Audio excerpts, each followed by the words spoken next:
Hi, my name is Umberto Castañeda. This is PsychoBerto, and I'm a total layperson.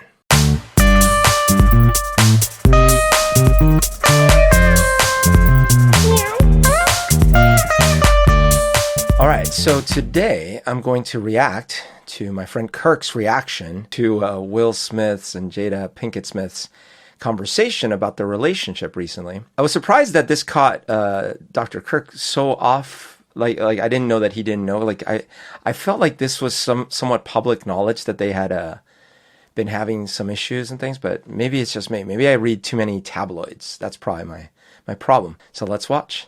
My name is Dr. Kirk Honda. I'm a couples therapist, and I'm also a professor. Let's get to it. Thank you for that, because you've been on a hell of a journey with me. So that's what we're going to start with. This is a very personal journey. Yep. That became very public. Yes, absolutely.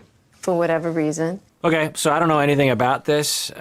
So it sounds like there's some private situation. And so he's coming at it totally without information, which is great. So all his reactions will be totally fresh. I knew a little bit about this. Certainly had seen like the news and things like that, but I also knew before like about rumors and things. What is interesting to me right off the bat is she's like surprised that this got out, or that this is an issue, or this is a big deal. Which I'm only surprised because after so many years in the limelight and these folk being so famous, it's interesting to me that she was still surprised about that. I would think that it would be like, yeah, well, of course it got out. But, I'm not a celebrity like them, so maybe they do get a lot more private things that don't get out, and or maybe they're a little bit in denial about how much privacy they actually get in their life. In either case, it must be frustrating, like, oh God, we can't have any secrets. Okay, here we go. What do you want to talk about? So I guess they must have felt like going on a show like this was a way to at least own the messaging, which makes sense. I guess about 4.5 years ago, started a friendship with August. We actually became really, really good friends. Mm-hmm. And it all... Oh, sorry, Kirk, I keep pausing you and funny. That was priceless. Like, we actually became really, really good friends. And then you see Will Smith.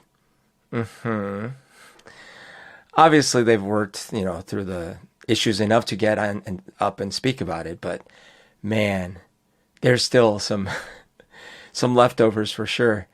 And I feel like it was a little unnecessary to like just drill that home. Like, we became really, really good friends. Maybe I'm reading a little too much into it, but started with him just needing some help. Mm-hmm. Me wanting to help his health, his mental state.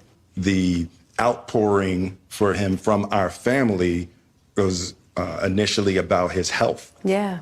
Okay, so there's a fella named August that apparently Jada became friends with, and at first it was platonic. You and I were going through a very difficult time. Yeah. And we decided... I was done with your ass. Yeah, you kicked me to the curb. I was done with you. Yeah.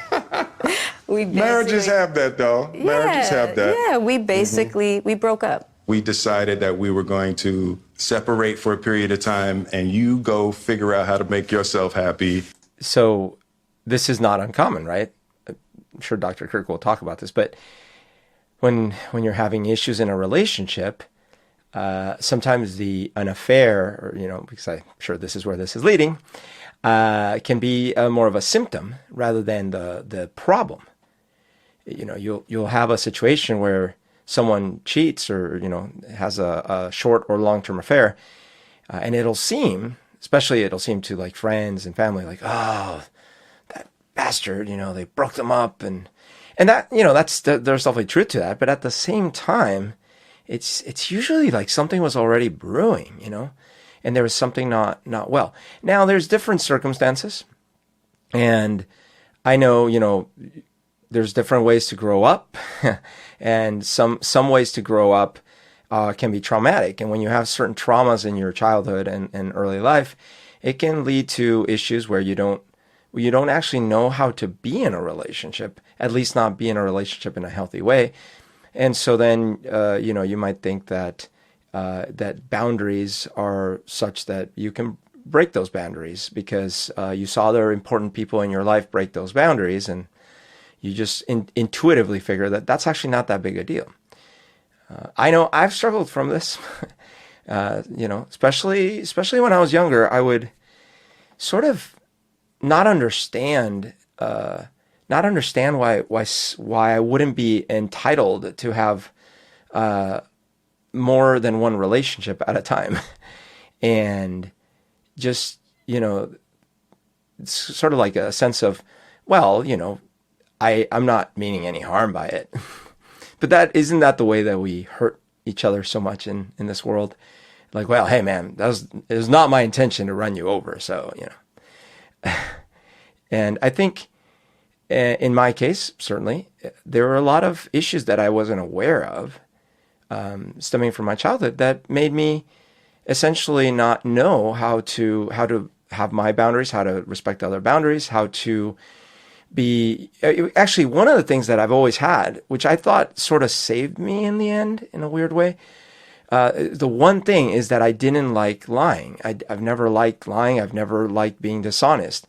I'm actually no good at it. Like, meaning if there's something that I feel you need to know, I'll let you know it because it kills me inside to live like a duplicitous life. But unfortunately, a lot of times those things can hurt people, and it's always a weird balance. And I think especially when I was younger, that I made a lot of decisions where I was only trying to be honest, but not necessarily taking into account the feelings of the other person. More like, hey, I'm just trying to be honest here. And that can be really brutal. And I always thought that I would appreciate it like better for myself. Like, hey, whatever else, I want you to be honest with me. I don't want, and I still feel that to me, that's the most important part, is I want the honesty. I don't want to find out that I've been living a lie, that I don't know that was always true, or that, that it would have held up upon closer scrutiny. But I do think that that's true for me, that I think that the truth and honesty are the most important parts. I get the sense that these two have landed on a similar page. We'll see. So Will Smith, and they're both kind of agreeing on the narrative that he had kind of reached his last straw, so to speak, and decided, look, we have to separate, and you have things to work on. Maybe I have some issues, but it sounds like they're both agreeing that Jada mainly had the issues. I don't know. I really felt like we could be over. We were over, as time went. Yeah, I don't think it was just Jada. Her conviction, we were over. That sounds like, because, well, I would imagine if she had been ambivalent, she might have been like, well, I don't know. I mean, we were trying to work it out. But she's like, no, we were over. Which tells me that she also felt that there were issues. Maybe, like I was saying earlier, maybe she felt entitled to her issues. The way Will Smith was talking, it sounded very much like, I was done with your ass. Like, let's be clear here, it was your problem. It's just interesting. It's an interesting way to position it. And she didn't disagree, but just now she's like, yeah, we were over. And that could be either like, yeah, I know, we were over. But it didn't sound like that to me. It sounded more like, oh yeah, I was also done with your ass. I'm just not saying it that way, but. Went on, I got into a different kind of entanglement with August. One thing I want to get clear about and clean up, one of the things that was kind of swirling in the press about you giving permission, because I could actually see how he would perceive it as permission because we were separated amicably. I think he also wanted to make it clear that he's not a homewrecker, which he's not. I guess there's been talk that this August fella, whom I don't know, was saying that Will Smith had given quote-unquote permission, but the two of them are saying that it was more along the lines of they were effectively separated, moving towards divorce, and the two of them were okay with dating other people. So is that what the internet is interested in this? I'm trying to look for why the internet wants me to talk about this. Well, I have a couple of guesses. They're very famous people. It's a relationship. And it is a relationship where they're airing publicly stuff that's normally only discussed behind closed doors. So there's a lot of levels of interest to it. There's also like, Will Smith, man, what a cool cat, right? Like he does movies, and he was a rock star, a rap star, and he produces, and he's just like been such an icon for so many decades. And I think he's got an air of invincibility, at least, maybe it's just me, but he always seemed like, man, that guy's untouchable. And then to find out, oh, wait, he's like human and he's got relationship problems, and like not just like we have a couple arguments, but like we have a different kind of arrangement, and there was maybe some infidelity and all these things. I think this breaks that veneer a bit for people, and so people get interested and like, oh, tell me more. There's this dark side of it, which is people want people to fail. Like the bigger they are, they want them to fail. And so this is I think it's a little bit of that schadenfreude, like, I see, you fail too, or you have problems too, or whatever. And ultimately, they're speaking about it in a very public way. And that's unusual as well. People don't normally open up like this. So I think that draws attention too. That's my feeling here. Yeah, and then I got into an entanglement with August. That's what I said. An entanglement? Yes. Yeah. That's what I sensed earlier. Will Smith's like, an entanglement? Can we be a little clearer here? Yeah, I think it's funny. Well, I mean, she's trying not to be too overt about it. Like, I got into an entanglement. But they're doing that, like, it's inescapable. It's just like delaying the inevitable. And Will Smith's like, let's call it what it is. I'm curious how much we're going to end up calling it like it is here. I was in a lot of pain, and I was very broken. Now, in the process of that relationship, I definitely realized that you can't find happiness outside of yourself. Mm-hmm.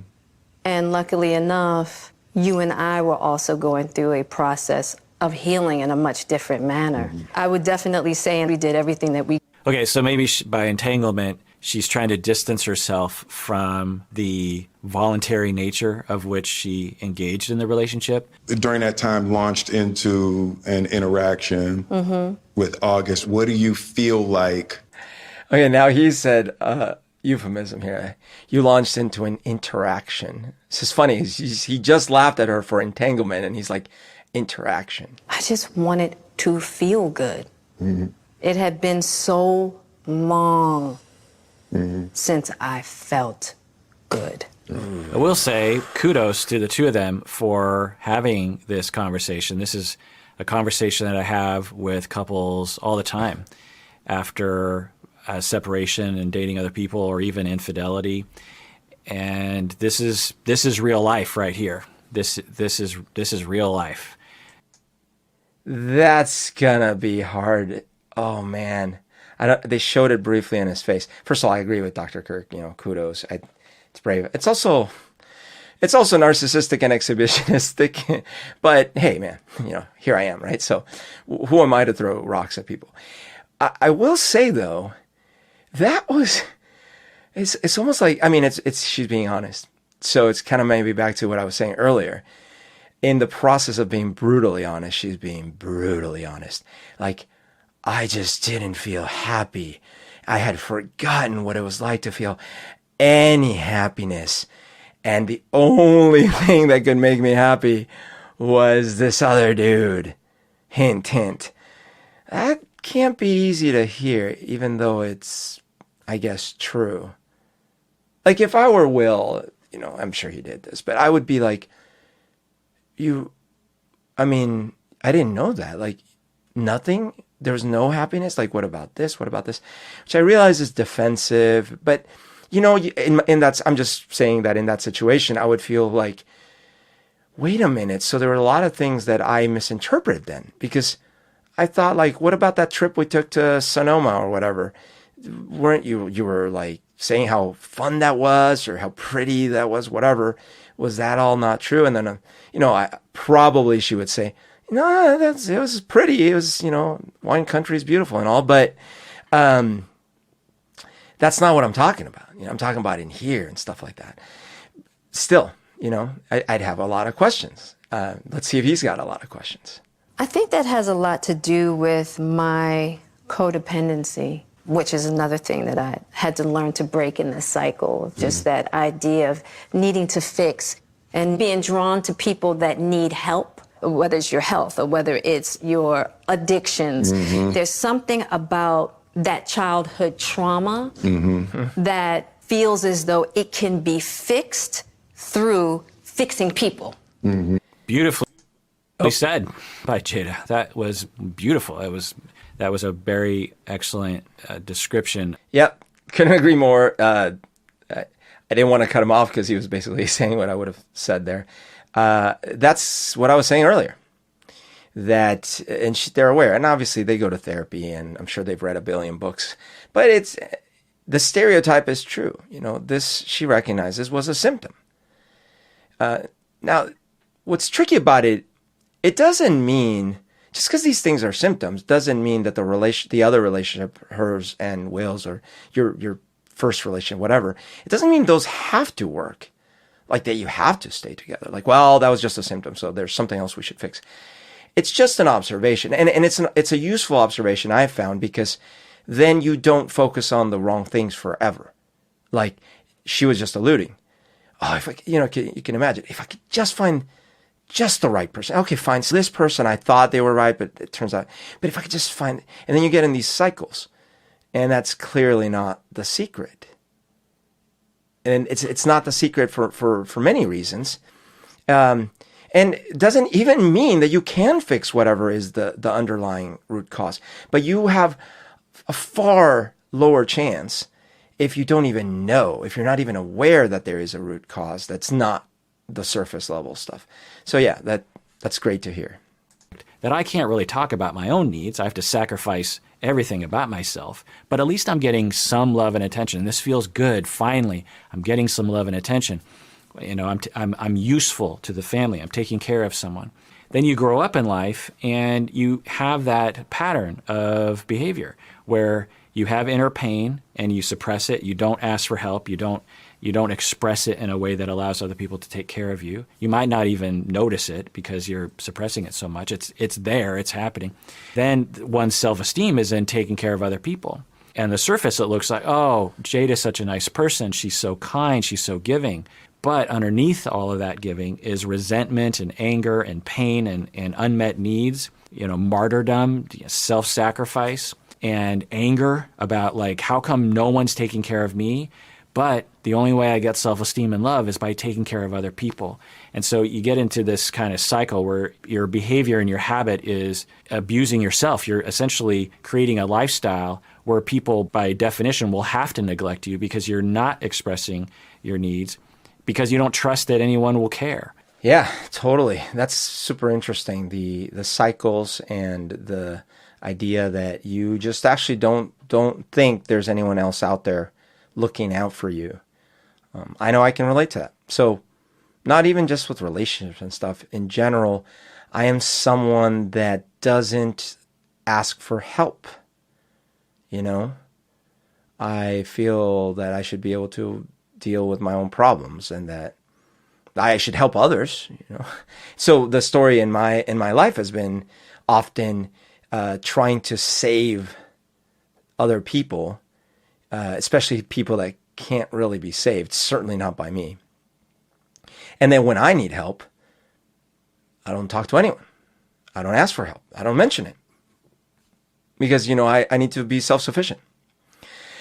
And, that's a combination of things, right? My father, he became not self-sufficient when I was very young.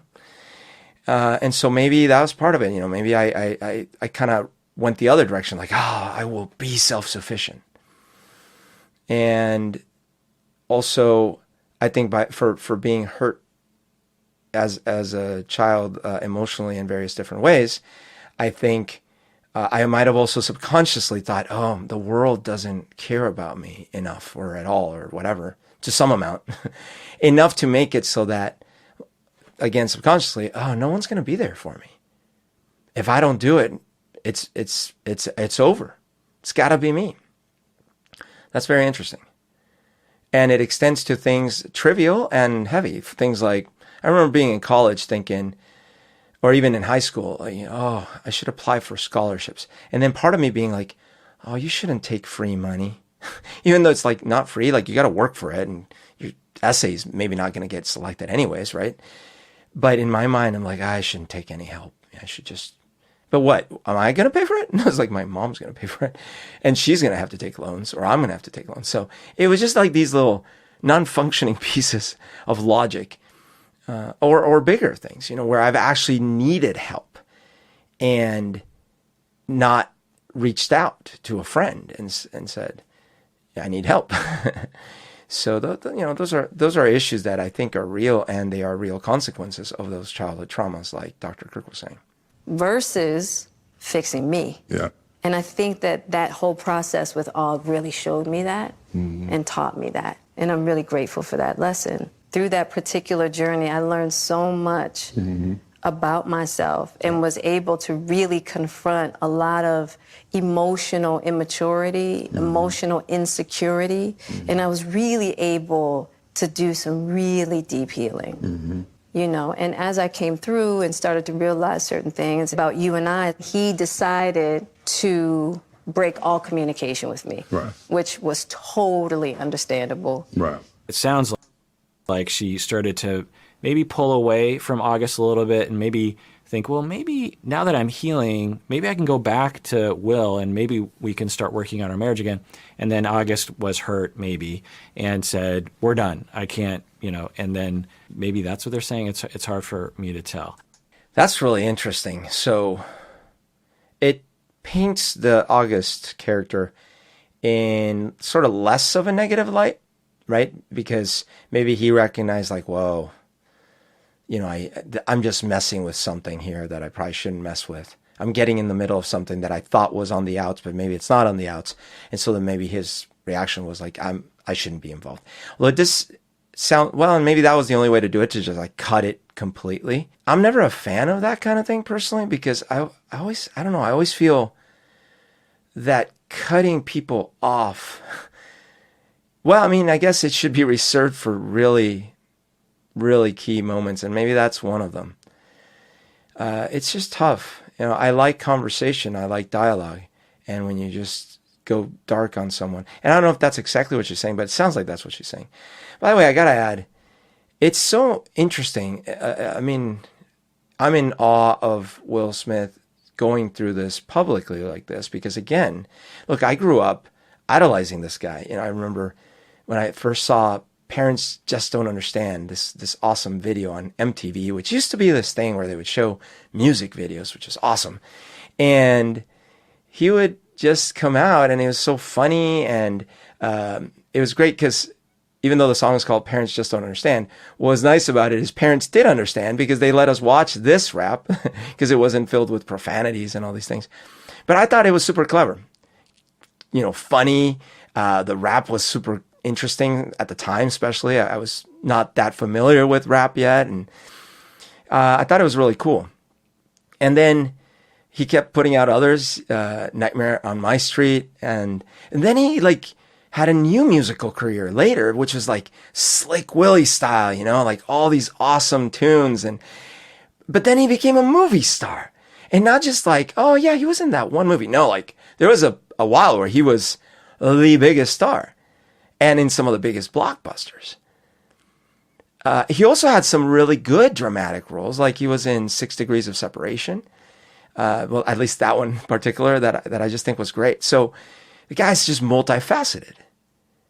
And I've always thought, wow, man, what a champion, And then to see this aspect of him, here he is talking about very difficult things about his life. And I'm going to give them the benefit of the doubt that they're doing it like I do, meaning when I talk about my life and stuff, that they do it so that others can hear and sort of learn implicitly from these interactions and these experiences, that these things happen. They happen to everyone. They happen to movie stars.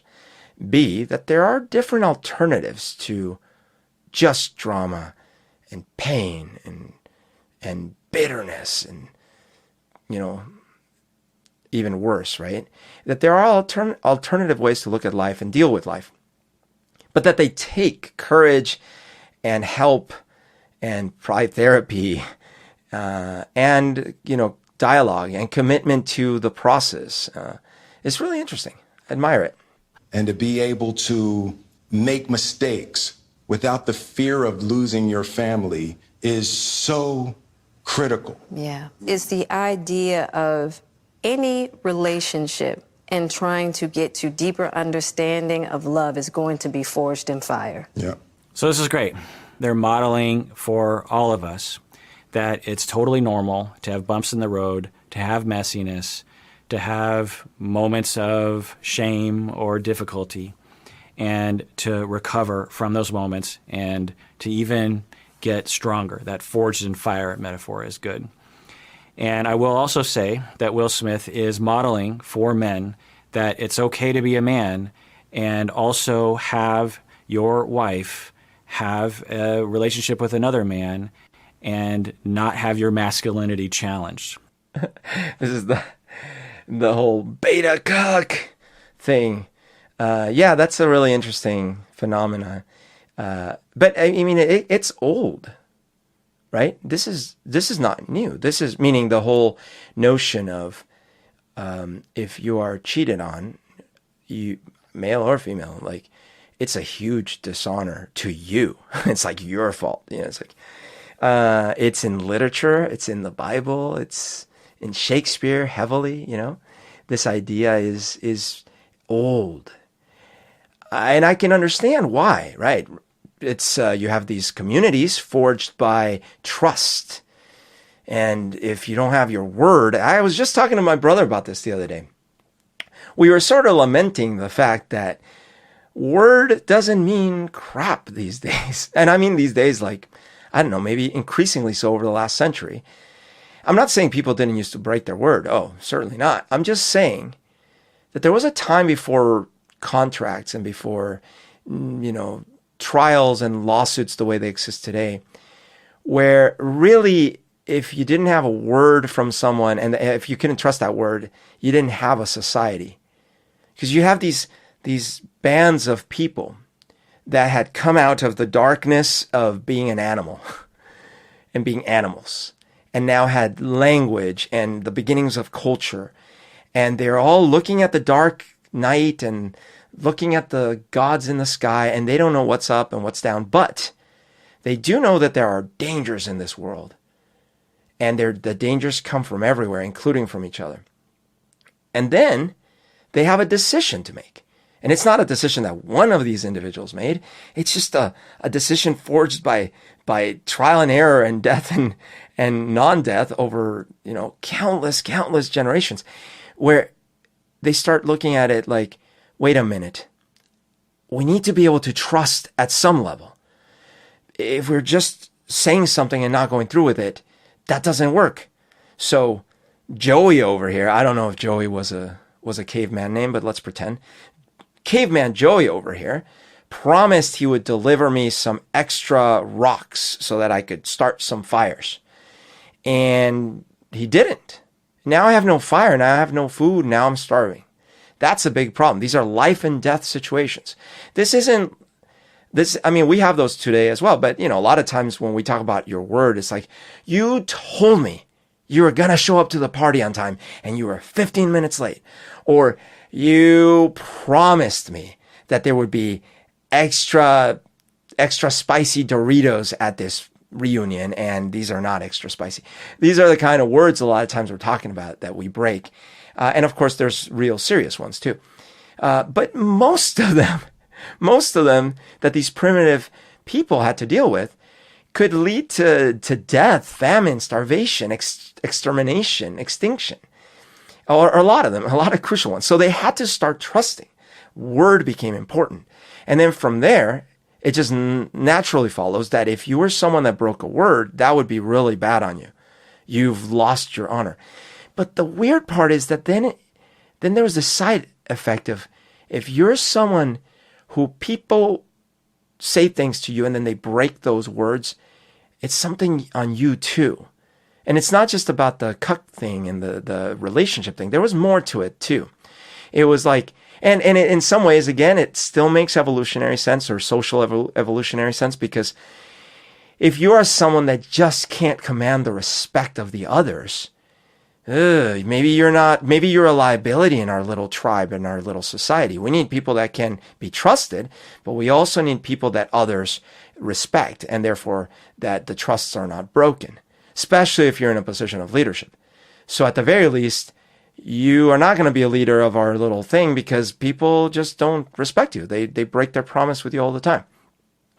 And so, then you can see it evolving into more sophistication and metaphors on top of metaphors, to the point where, like, yeah, and of course the relationship between a male and a female, and where you have procreation at stake, which is essentially trying to live beyond your life, therefore it's life and death.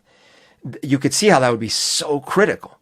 And so therefore, if you broke the vow so that I would have exclusive access to this because this is how I live on, oh, that's not recoverable. But then the flip side being, oh, wait, you are an individual whose that most sacred vow was broken to or broken at.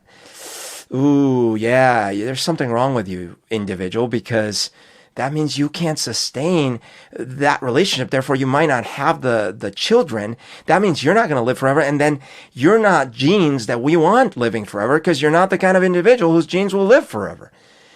And it's self-perpetuating, right? And then it gets really abstracted, and then it gets written about, and then jokes develop. And then we get all the way to now where you have teenagers and kiddies online going like, you're a cuck, with no deep understanding of where that's coming from.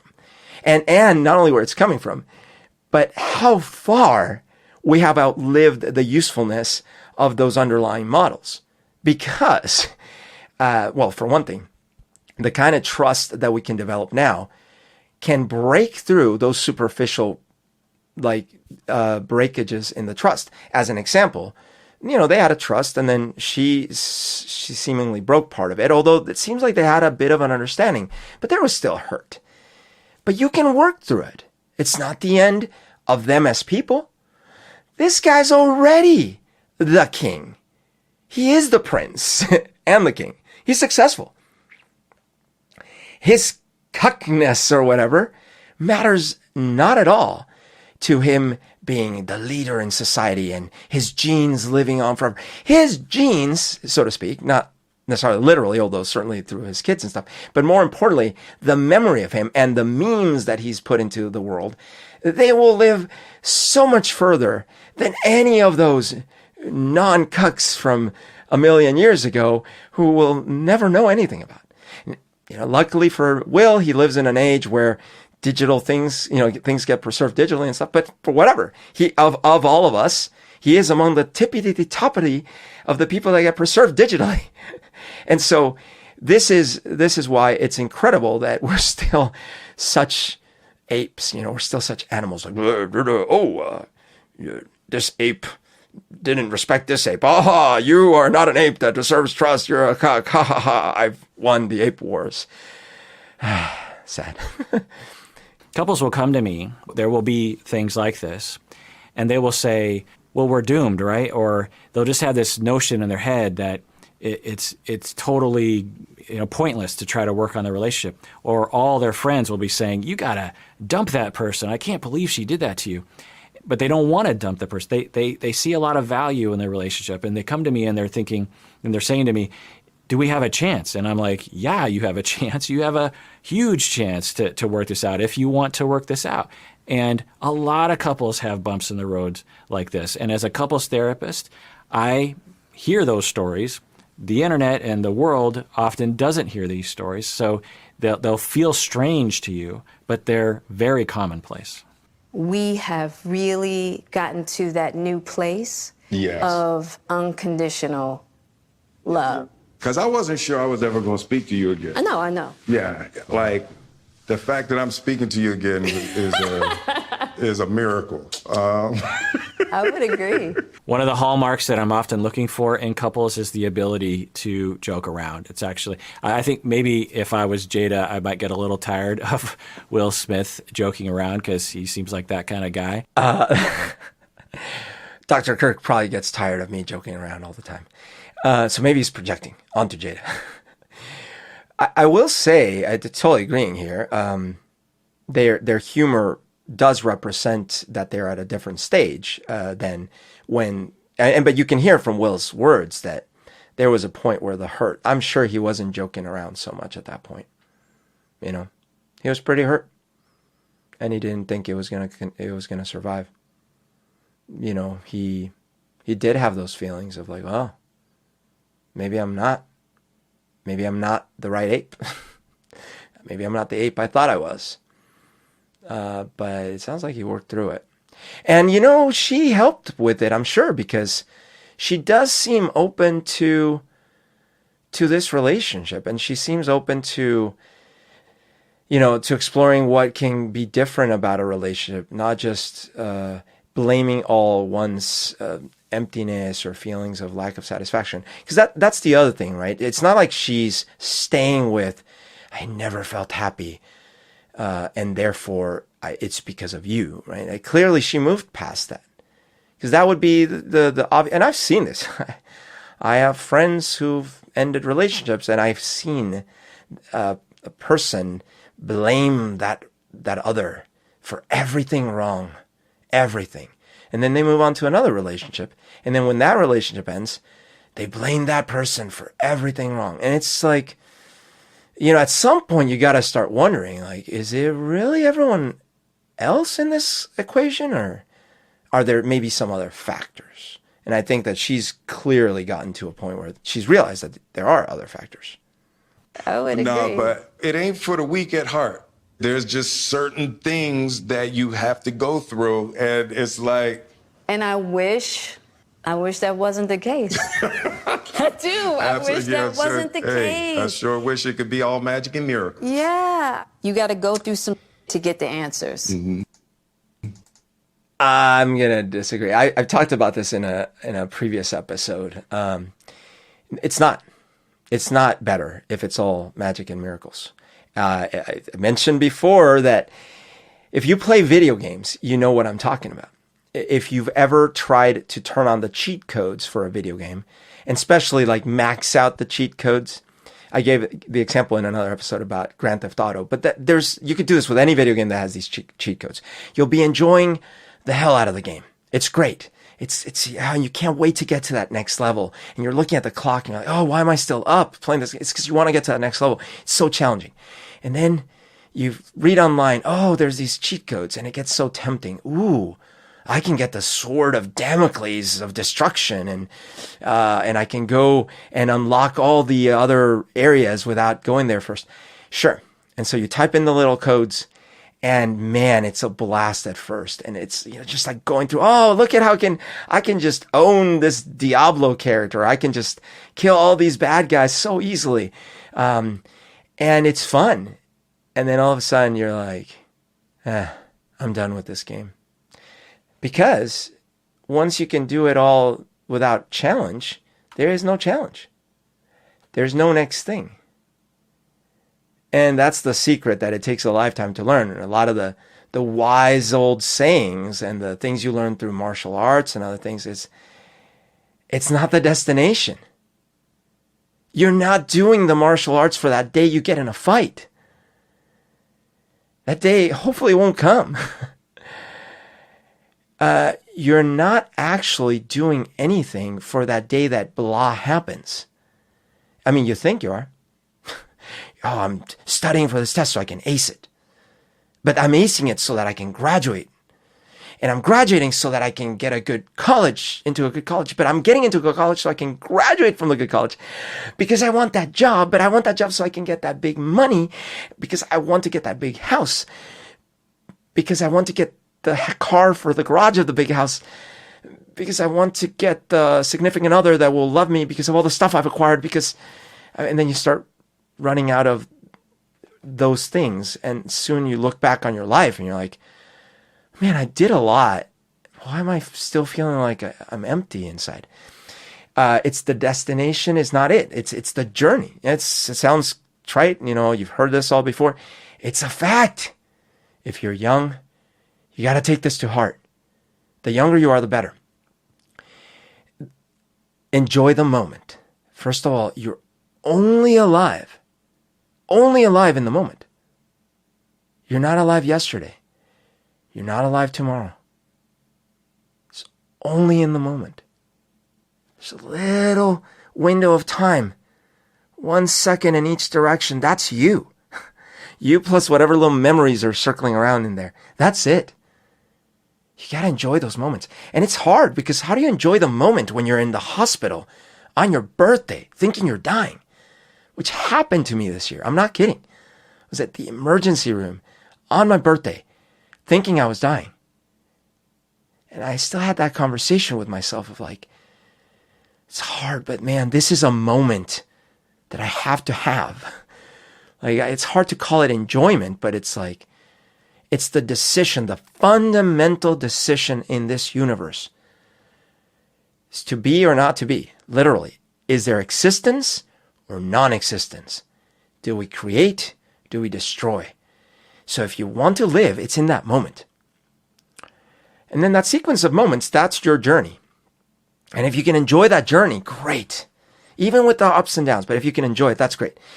So in the video game, you got to enjoy that journey. Now, I'd say maybe don't play the video game as much, do other things, create, but still. If you're enjoying the video game and you make it super easy, this is the whole thing with, why, if you've watched the show The Boys, which is about superheroes that basically grow bored with how powerful they are. Yeah, that's pretty much on point. If you have superpowers and you can do anything, you're going to start looking for everything else you can do. This is why millionaires get up to so much creepy, weird stuff. And all these reports come out of Jeffrey Epstein and stuff. So they have so much money. I'm not saying every millionaire is a psychopath or a narcissist psychopath. I'm just saying that when you have unlimited resources, all of a sudden, the mundane is not a challenge. Like, how am I going to pay rent? Oh, don't worry. You got it. Oh, I wish I could get a yacht. Oh, you can. No, I wish I could get the biggest yacht. You can. Well, fine, but I wish I could get a helicopter. Yes, you can. What else do you want? So then you're like, well, I need to acquire companies. Okay, you can. But then it's, some people, it gets to this surreal level. Like, I just need power. I need my legacy. And it climbs because you need those challenges. So no, unfortunately, you need these challenges. You probably needed those relationship challenges to stay in the relationship. And I think that's what she's saying. She's just saying she wishes it weren't that way. And I think that that's almost the complete answer. But for me, it's loving that it is that way. Now, there is a limit. I've also talked about this before. I don't think we need a universe where the extreme challenges are so extreme. Complete annihilation. Complete extermination of everything. But maybe I'm wrong about that. Maybe you need the stakes to be that high for something like us and better to develop at all. Maybe if you don't have the stakes that high, there's not enough thrust of universal evolution for anything to happen. Maybe that's literally a fundamental truth of reality. That you can't have the vibrations produce anything if the stakes or the entropy or whatever is not high enough. And so, I might be wrong, but I've just always felt like, man, if we could tweak things, what if the extreme bad wasn't quite as extreme? That way we could be, we'd still fear so many things. Like, I still don't want to, die of a coronavirus and things like this, but maybe that's a little too far. But there's even worse things in this world that happen and can happen. So maybe dial some of those back. But again, I digress, and maybe I'm wrong. In this case, I think it's not gonna work if it's all magic and rainbows. That's going to get boring. It won't be a challenge. So what I wish for them and for you out there and for me is just the right amount of challenge. The right amount of challenge that you can write a good story about. But not the kind of challenge that just kills everyone. It's just a fine balance. I'm going to get you back first, and then... You gonna get me back? I think you've gotten me back. I think we're good on that, okay? Okay. So, more joking. That's good. That's good that they can talk about it. That's good. And I don't think it's about getting anybody back. No. There's clearly a story there. Like, I'm reading maybe too much into it, but it sounds like he had a relationship as well. And she was not so happy about that either. Maybe. No, for me it is. Okay. I'll give you that petty if that's what you want. It's just part of it. Yeah. That was interesting. So that was a little of honesty coming through. You know, she's like, it's not about getting each other back. He's like, it's a little bit for me.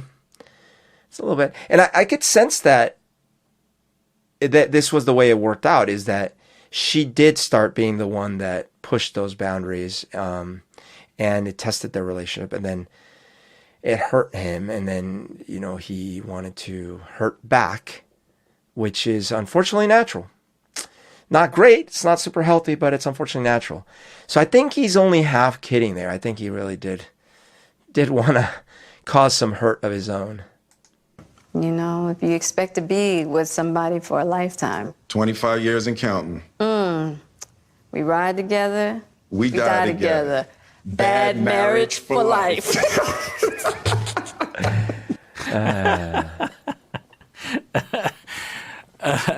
It kind of brings a tear to my eye as I'm laughing, because I know what they're saying, you know, and the emotions behind that and the dedication to each other behind that. It's really quite moving. All right, well, that does it for that. I hope that I reacted in a way that is satisfying to you. I never really know. It was satisfying to me, Dr. Kirk. Thank you very much. I gotta say, I you know, my closing thoughts are, first of all, you know, his analyses are always great, and this is right up his alley because Dr. Kirk is a family and marriage therapist. This is a great example, I think. It's a great example for the world, for people, for relationships. I don't know how well it goes over with people, and I think there is probably a toxic element out there that will just make fun of Will Smith or whatever. It's ridiculous. I think he should be lauded. They both should be. It's not that, oh, great, they're just so wonderful because they are public celebrities being public celebrities some more. It's not that. It's that in spite of all that image that they have to protect for their next movie and the thing like that, they get out there and they're like, yep, you've heard some rumors. Well, yeah, here's us clearing the air, and it's also therapeutic for them, clearly. You know, there'll be some things they talk about after the fact. You know, did you really have to say that? Like, but it's great. And then it just shows it was a very honest portrayal. I didn't, maybe I'm naive. I didn't feel like they were acting. You know, they could have been acting, but didn't feel that way. It felt like it was coming truly from the heart. It felt like they were doing it from a good place. I got something out of it. I certainly did. I'm like, oh yeah, it's just more reassurance. Yeah, this is normal. These things happen. The traumas from our youth do come out to haunt even the biggest, or maybe even more so, the biggest celebrities and things like that. But there is a way through it. And honesty and candor and openness and empathy seems to have worked for them so far. I love it. They're a success story. It doesn't matter if they don't stay together for the rest of their lives. I don't care. Try to have any relationship for a week. You know, it's hard making new relationships. It's hard making relationships that last, and that last meaningfully. I don't care how many, you know, Bills and Bobbies and Susans and stuff you know from when you were a kid from high school or something that are still in your Facebook feed. That's great. You have like one or two memories, and you know, I have them too. And I, you know, if I ever see him, I'm like, oh my God. But that's not living with someone. It's not living with someone for decades, 25 years, they said. That's different. There's a success story from that angle. And they're raised kids, and they're working through things, and they're growing as people, and teaching the rest of the world how to think of these things in a different way. So, bravo. And that does it. Thank you, Dr. Kirk. Thank you, to Will and Jada Pinkett. And this is great. Thank you so much. Join me next time for another PsychoBerto in Reactology in Seattle. So dramatic. These endings can be.